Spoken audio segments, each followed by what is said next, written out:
We've got some headlines from Vladimir Putin, who says that talks have been progressing between Ukraine and Russia. He says there are certain positive developments. He said this outside of a meeting with the head of Belarus. And so that may be causing a little bit of optimism in the markets. At the same time, President Biden today expected to announce that the U.S. is going to call for suspension of normal trade relations with Russia.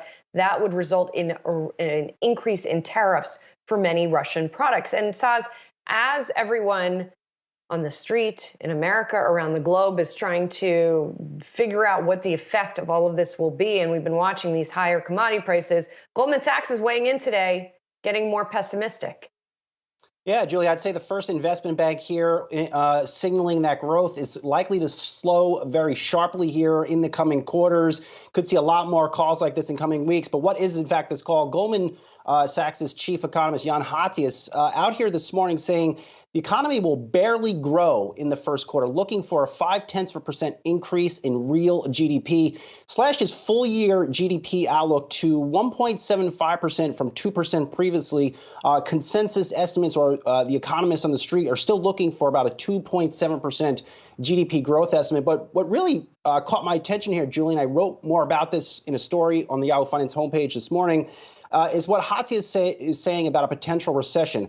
He's noting that there is a 20% to 35% recession implied for next year. So that's something I don't think the markets have baked in here, but now Goldman putting a stake in the ground here that you have to be worried about sharply slowing growth, but also a potential recession year, but given where everything that's happening in the world, of course, notably higher energy costs.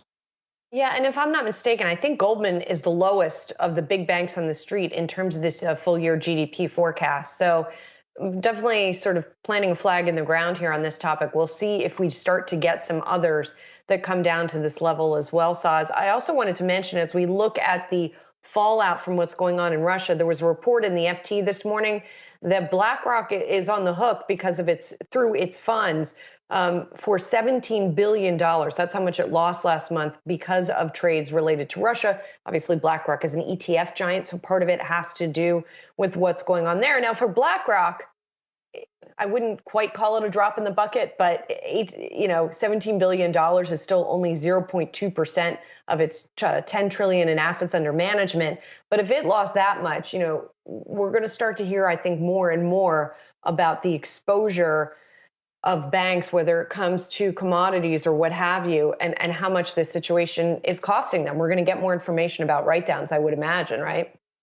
Yeah, and we also heard some speculation this week, too, that PIMCO could be on the hook for losses on its debt related to Russia. But look, Julie, these warnings, to your point, are likely coming in a few weeks. It would behoove the banks to release some form of guidance before they start reporting earnings next month. That would be very helpful to investors.